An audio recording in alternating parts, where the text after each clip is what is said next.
नमस्कार दोस्तों, स्वागत है आपका अनंत समाचार में।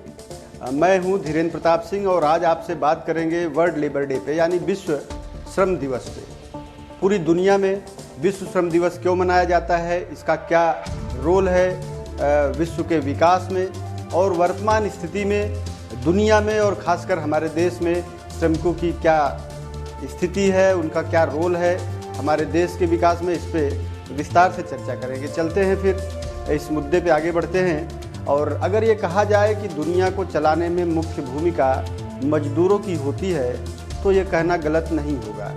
1 मई को दुनिया के कई देश मजदूर दिवस मनाते हैं। इस दिन दुनिया भर में मजदूर संगोष्ठी आयोजित की जाती है, जिसमें मजदूरों की आवाज़ को बुलंद किया जाता है, उनके हक और सम्मान का अवलोकन किया जाता है।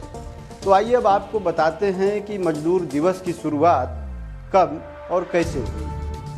1 मई 1886 को अमेरिका में अंतर्राष्ट्रीय मजदूर दिवस की शुरुआत एक क्रांति के रूप में हुई थी, जब हजारों की संख्या में मजदूर सड़क पर आ गए थे। ये मजदूर लगातार 10 से 15 घंटे काम कराए जाने के खिलाफ थे। उनका कहना था कि उनका शोषण किया जा रहा है। इस भीड़ पर तत्कालीन सरकार ने गोली तक चलवा दी, जिसमें सैकड़ों मजदूरों की मौत हो गई। इस घटना से दुनिया स्तब्ध हो गई थी। इसके बाद 1889 में अंतर्राष्ट्रीय समाजवादी सम्मेलन की एक बैठक हुई। इस बैठक में यह घोषणा की गई कि हर साल दुनिया 1 मई को अंतर्राष्ट्रीय मजदूर दिवस मनाएगी और उसके बाद इस दिन से मजदूरों को छुट्टी दी जाएगी। साथ ही काम करने की अवधि केवल 8 घंटे होगी। इसके बाद से हर साल 1 मई को मजदूर दिवस पूरी दुनिया में मनाया जाने लगा। धीरे धीरे यह दुनिया के कई देशों में फैल गया और भारत ने भी इसे अपना बना लिया और भारत में भी मजदूरों की स्थिति पर, उनके कल्याण के लिए इस पर चर्चा होने लगी। भारत में मजदूर दिवस सबसे पहले 1 मई 1923 को मनाया गया था, जब लेबर किसान पार्टी ऑफ हिंदुस्तान ने चेन्नई में इसकी शुरुआत की थी। इसका मुख्य उद्देश्य मजदूरों को सम्मान और उनका हक दिलाना था। इस मौके पर फैज़ अहमद फैज़ की रचना को याद किया जाता है, जिसमें उन्होंने मजदूरों के हक की बात की है। उनका जो एक शेर है वो हम आपको बताना चाहेंगे कि हम मेहनत कश जग वालों से जब अपना हिस्सा मांगेंगे। हम मेहनत कश जग वालों से जब अपना हिस्सा मांगेंगे, एक खेत नहीं, एक देश नहीं, हम सारी दुनिया मांगेंगे। वो आगे कहते हैं फैज़ अहमद फैज़ साहब कि ये पर्वत पर्वत हीरे हैं, ये सागर सागर मोती हैं, ये सारा माल हमारा है, हम सारा खजाना मांगेंगे। इस शेर से हम समझ सकते हैं कि मजदूरों के लिए मजदूर दिवस कितना महत्व रखता है और उनके जीवन को एक सामान्य जीवन बनाने में, एक नागरिक, स्वस्थ नागरिक बनाने में, जागरूक नागरिक बनाने में इस दिन का कितना योगदान है। और आज जब हम मजदूर दिवस पे बात कर रहे हैं तो थोड़ा आज के हालात पर भी चर्चा बेहद ज़रूरी हो जाती है। मजदूरों के लिए इससे बुरा दिन क्या हो सकता है कि जो दिवस उनके हक के लिए मनाया जाता हो, उस दिन देश के लाखों मजदूर काम धंधे बंद होने से अलग अलग महानगरों से गांव जाने को बेसब्र बैठे हैं। जी हाँ, हम कोरोना काल की बात कर रहे हैं और सरकार और संस्थान भी यह बताने की स्थिति में नहीं है कि कब सब सामान्य होगा और कब वे काम पर लौटेंगे। पहला लॉकडाउन खत्म होने और दूसरा लागू होने के बीच हजारों कामगारों के धैर्य का बांध टूट चुका है। वे पैदल और साइकिल से अपने अपने गांव के लिए निकल गए। कठिन रास्तों और मुश्किलों से गुजरते हुए 1000 किलोमीटर की यात्रा करके जब वो घर पहुँचे तो कोरोना से बचाव के लिए क्वारंटीन कर दिए गए। एकांतवास की अवधि 14 दिन काट कर जो घर पहुँचे, उनके सामने रोजी रोटी का संकट भी खड़ा हो गया। हालांकि राज्य सरकारों ने मजदूरों की मदद के लिए कुछ सकारात्मक कदम बढ़ाए हैं, लेकिन वे अभी नाकाफी हैं। बिहार ने बाहर फंसे मजदूरों और ज़रूरतमंद लोगों की सहायता के लिए 1000 रुपये की सहायता राशि पहुँचाने का काम शुरू किया। राज्य के बाहर फंसे 1,03,579 लोगों के खातों में सहायता राशि भेजने का बिहार सरकार ने दावा किया। इसी तरह उत्तर प्रदेश में योगी सरकार ने भी राज्य से बाहर फंसे करीब 10 लाख मजदूरों की घर वापसी सुनिश्चित करने के साथ उन्हें 1000 रुपये की सहायता राशि देने का काम कर रही है। इसके साथ ही क्वारंटीन होने के बाद घर जाते वक्त उन्हें 15 दिन का राशन भी दिया जा रहा है। योगी सरकार ने मजदूरों की घर वापसी के लिए बसें भी मुहैया कराई, इलाज भी कराया और उनको पूरी तरह से राहत देने की कोशिशें की। हालांकि उन कोशिशों के परिणाम भी कुछ अच्छे आ रहे हैं। कुछ अन्य सरकारें भी इसी तर्ज पर प्रवासी मजदूरों के खातों में सहायता राशि पहुंचाकर फौरी मदद कर रही हैं। मजदूरों को उनके इलाकों में ही काम मिल जाए, ऐसी कोशिशें भी लगातार अलग अलग राज्यों में हो रही हैं। लेकिन यह सब अमल में कब आएगा, ये अभी कहा नहीं जा सकता। चलिए अब जरा मजदूर और मजदूरों के मसीहा कहे जाने वाले कार्ल मार्क्स और उनकी कृति दास कैपिटल, जिसे मजदूरों की गीता और रामायण जैसी पवित्रता और सम्मान प्राप्त है, उस पर भी थोड़ी चर्चा कर लेते हैं। सबको पता है कि कार्ल मार्क्स ने पहली बार मजदूरों पर विस्तार से लिखा और दुनिया को 2 वर्गों में बांटा, यानी मालिक और मजदूर। मालिक यानी कैपिटलिस्ट या पूंजीवादी, और मजदूर यानी जो मार्क्सवाद का सिद्धांत है। उनके शब्दों से इतर उनके भावों पर जाएं तो उनका कहना था कि समाज में प्रधानतः 2 श्रेणियां हैं। एक वे लोग जो नगरों के सुंदर और स्वस्थ भागों में रहते हैं, जिनको जीवन की आवश्यक वस्तुएं और सुविधाएं प्राप्त हैं। दूसरे वे लोग जो नगरों के गंदे भागों और छोटे मकानों में चीथड़ों में लिपटे दिन बिताने को मजबूर हैं, जिनके चेहरे पर थकान के चिन्ह रहते हैं।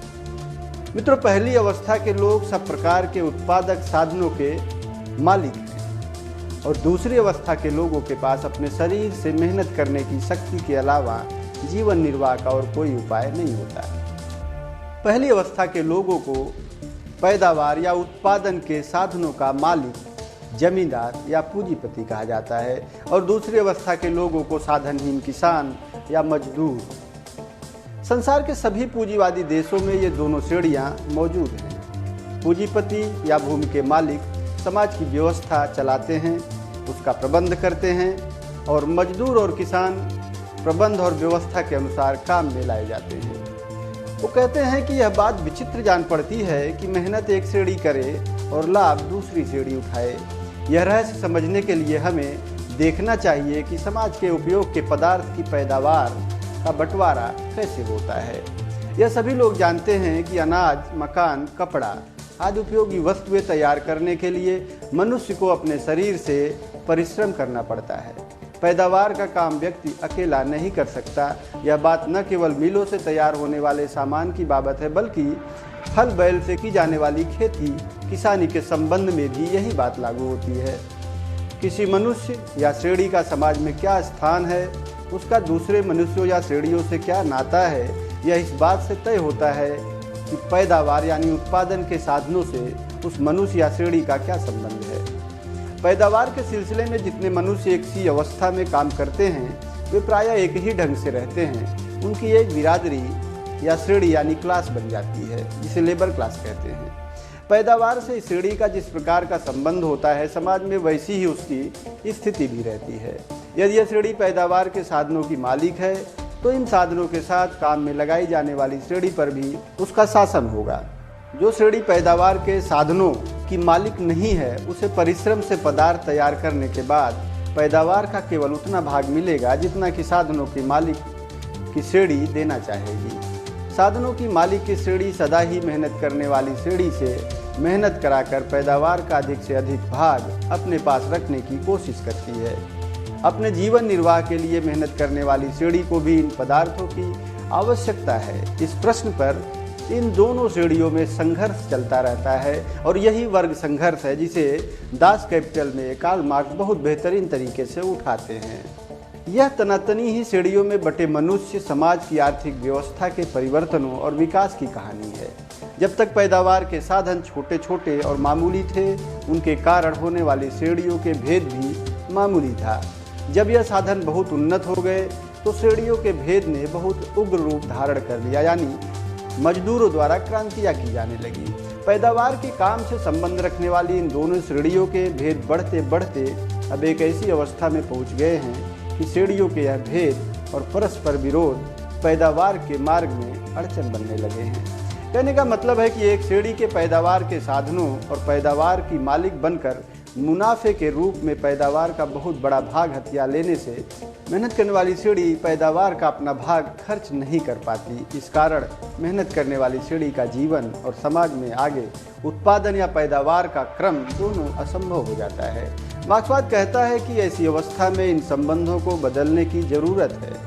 समाज में सीढ़ियों के संबंधों का बदलना ही क्रांति है।